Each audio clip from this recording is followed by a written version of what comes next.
Quisiera decir que mi último libro, Más allá del dolor, es un libro que ya está a disposición de las personas en el Perú, en las librerías adventistas del Perú y también en los Estados Unidos vía internet. Este libro habla de que más allá del panorama sombrío que vemos, de las dificultades financieras, de los problemas de falta de empleo, de este coronavirus, del temor, de la zozobra que se apodera del ser humano, más allá de todo eso hay esperanza.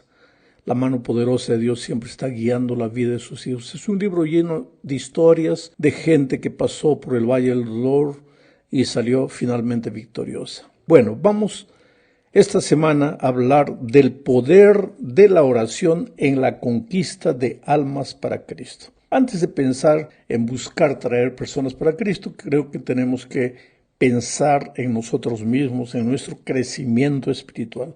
El asunto es que no hay crecimiento espiritual si no aprendes a pasar tiempo a solas con Dios, conversando con Él, hablando con Él, caminando en la calle con Él, en tu corazón, conversando mientras manejas tu carro, mientras realizas otro tipo de actividades. Todo lo que haces en la vida, tú puedes dirigirlo hacia Dios y estás conversando con Él. Al fin de cuentas, queridos, nosotros podemos acercarnos de las personas con amor, conquistar la amistad de ellas, lo que quieras, darle nuestro testimonio personal, enseñarles la palabra de Dios, en fin. Pero hay algo que no podemos hacer y es transformar el corazón de las personas. La conversión es un trabajo eminentemente divino y a nosotros como seres humanos solo nos resta orar y clamar a Dios para que el Espíritu de Dios transforme la vida de esas personas. Asimismo, aunque el Espíritu trabaje, si las personas no abren el corazón, pues Jesús dice, yo estoy a la puerta de tu corazón y llamo. Si me abres, entro, pero si no me abres, ¿qué voy a hacer? Entonces, nosotros como seres humanos debemos colocarnos en las manos de Dios. Y aquí entra el papel, el trabajo maravilloso de la oración. Empecemos hablando del conflicto cósmico. Pablo, escribiendo a los Efesios, en el capítulo 6, versículo 12, dice, porque no tenemos lucha contra sangre y carne, sino contra principados, contra potestades, contra los gobernadores de las tinieblas de este siglo, contra huestes espirituales de maldad en las regiones celestes. Sabes que hay mucha gente que no se da cuenta de que por tras de todo lo que vemos está la mano del diablo tratando de quitarle a Dios la adoración, la soberanía, la autoridad. Este problema del coronavirus, los problemas de las guerras, de los terremotos, no son provocados por Dios. El diablo trae el dolor al mundo, pero quiere hacerle creer a los seres humanos que Dios los está castigando, que Dios está mandando todas estas cosas horribles. ¿Y para qué? Para hacer que el hombre se rebele más contra Dios, para hacer que el hombre piense, ¿dónde está Dios? ¿Por qué me abandonó? ¿Por qué se fue de mi vida? ¿Por qué escucha la oración de los otros, pero no escucha mi oración? En fin, ahí cuando una persona reacciona de esa manera delante del dolor, delante de la tribulación, pues el diablo da la carcajada, porque dice, finalmente yo gané, yo vencí, porque yo provoqué todo esto y ahora el ser humano le está echando la culpa a Dios. Entonces, nuestra guerra no es contra sangre, no es contra carne, es contra fuerzas invisibles de las cuales a veces ni tenemos conciencia. Y en esta lucha espiritual, pues solo una fuerza espiritual, solo que esa fuerza espiritual no está en nosotros. Esa fuerza viene de Dios y es por eso justamente, porque nuestra guerra no es contra sangre ni carne, que necesitamos ir a Jesús. Yo encuentro muchas veces personas que luchan, aplican su dominio propio, su fuerza de voluntad. Muchas personas que cambian completamente el régimen alimenticio para tratar de ganar fuerzas para vencer el mal. No, querido. Yo no digo que el cristiano no tenga que tener un régimen alimenticio correcto, pero si tú piensas que por eso vas a tener fuerzas para derrotar al mal, estás completamente equivocado. Porque nuestra lucha no es contra sangre y carne, nuestra lucha es contra una fuerza espiritual.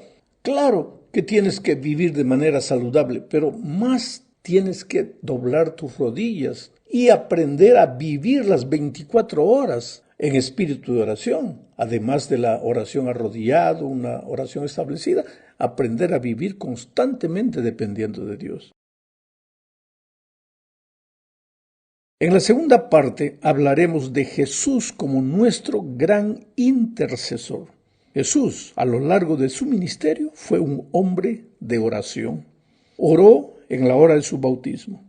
Oró antes de iniciar su ministerio. Pasó 40 días orando y ayunando. Antes de escoger a sus discípulos, pasó una noche entera orando. Las grandes obras que él realizaba, de hacer andar paralíticos, curar leprosos, no eran resultado de su fuerza divina. Es verdad que Jesús nunca dejó de ser Dios. Él tomó la forma humana, pero nunca dejó de ser Dios. Nunca perdió sus poderes de Dios. Pero al venir a la tierra hizo un trato con su Padre, de que en la tierra no usaría sus poderes divinos para nada. Por eso, en el desierto de la tentación, el diablo quiso hacerlo usar sus poderes divinos. Y si lograba eso, hacía pecar a Jesús. Jesús hizo un trato con su Padre al venir a este mundo, que en este mundo no usaría para nada sus poderes divinos. Por lo tanto, las grandes obras de victoria sobre el pecado y las grandes obras maravillosas de curación, milagros que hizo, lo hizo en el poder de su Padre. ¿Por qué? A través de la oración. Hay en la Biblia un incidente elocuente del poder de la oración. Si tú revisas los 4 evangelios, vas a ver muchas veces que Jesús se retiraba. Jesús era un hombre solitario. Se retiraba a las montañas, doblaba sus rodillas, conversaba con su Padre. A veces las sombras de la noche llegaban y él estaba arrodillado. Y cuando al día siguiente la luz del sol salía, él continuaba arrodillado. Después bajaba de la montaña, de su lugar solitario de oración, y llegaba a las multitudes con poder. Ese es el incidente que encontramos en Marcos capítulo 9. Voy a leer los versículos 14, 17, después del 20 al 28. Dice así: Cuando llegaron a donde estaban los otros discípulos, y esto habla de cuando Jesús fue al monte de la transfiguración y pasó orando y clamando a Dios. Entonces, cuando llegaron a donde estaban los otros discípulos, los encontraron rodeados de una gran multitud. De entre la multitud, uno le dijo al maestro: Te he traído a mi hijo. Tiene un espíritu que lo ha dejado mudo. Cada vez que se posesiona de él, lo sacude. Entonces mi hijo echa espuma por la boca, rechina los dientes y se queda rígido. Les pedí a tus discípulos que expulsaran a ese espíritu, pero no pudieron. Jesús dijo: ¡Ay, gente incrédula! ¿Hasta cuándo tendré que estar con ustedes? ¿Hasta cuándo tendré que soportarlos? Esa frase me impresiona. No se trataba de la incredulidad de las personas que estaban ahí, que no conocían a Cristo. Se trataba de la incredulidad también de sus discípulos.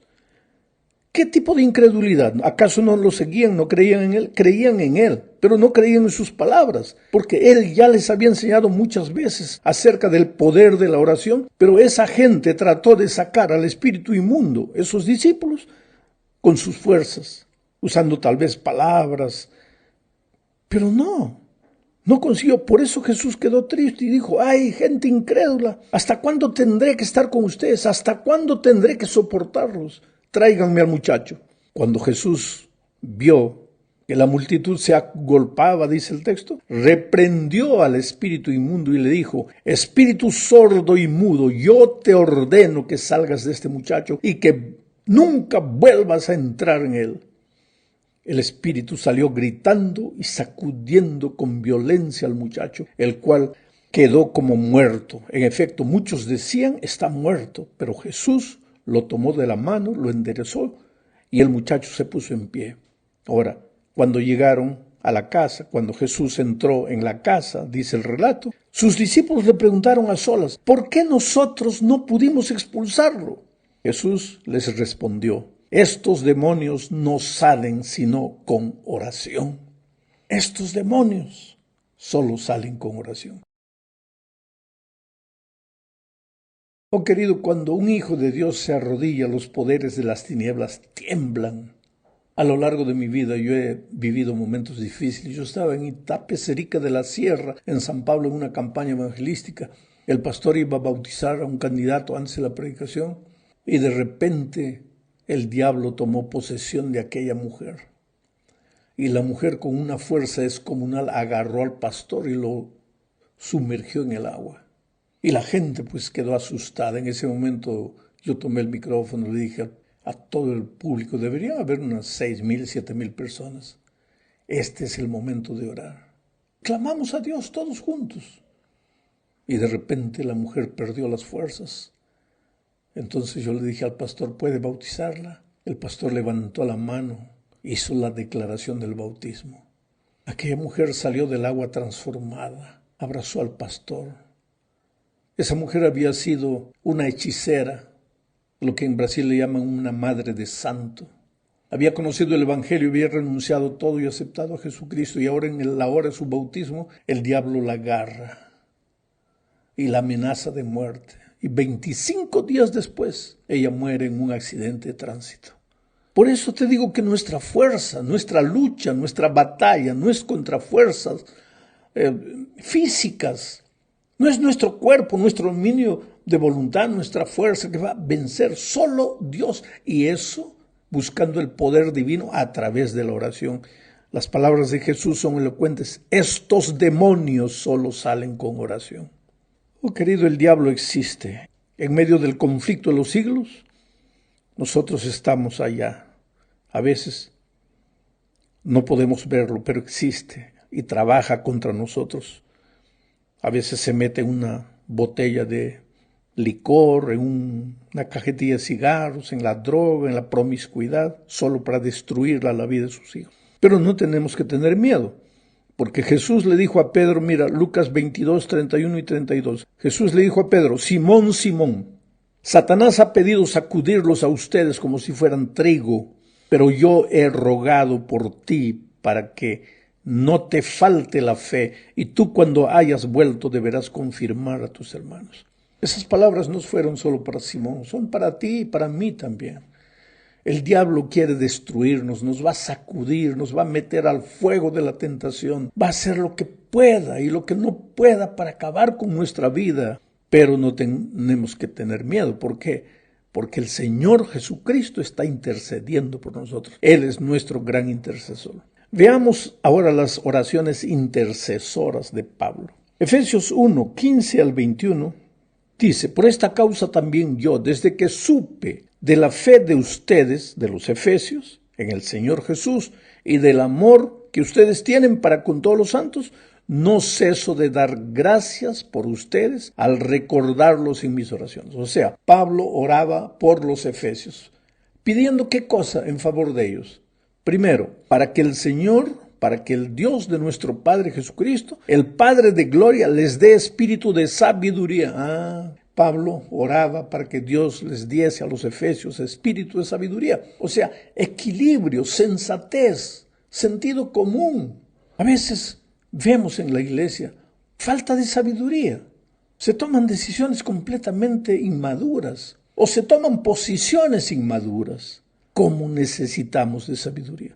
¿Y qué más pide Pablo en su oración intercesora en favor de los...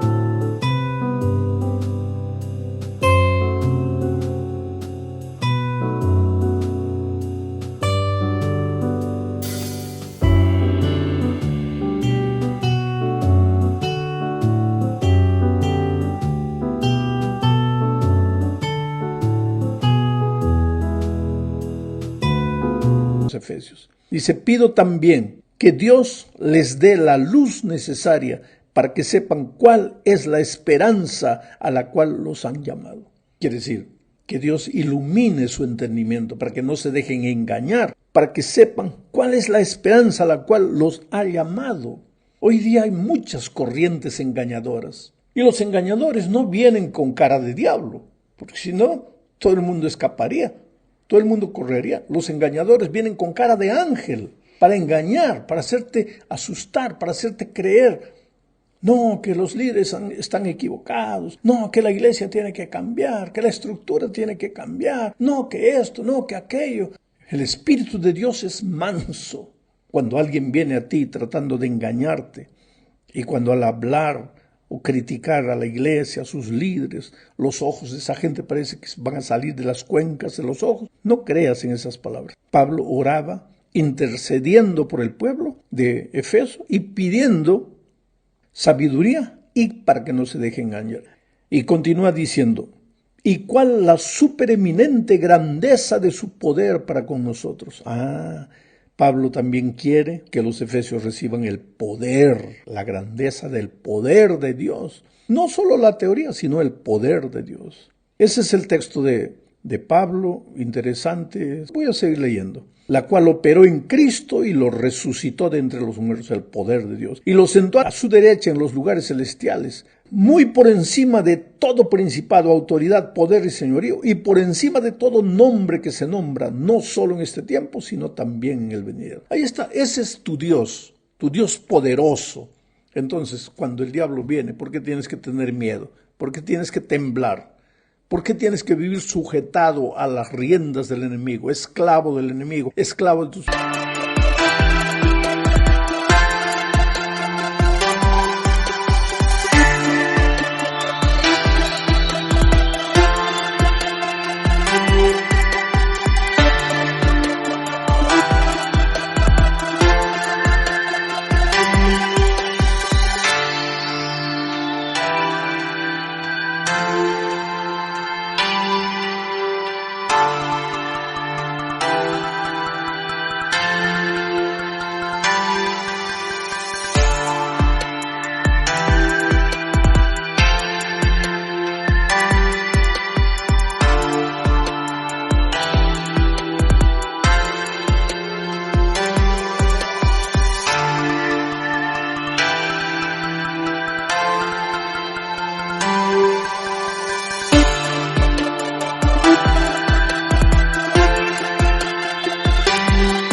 Si tu Dios es todopoderoso y grande.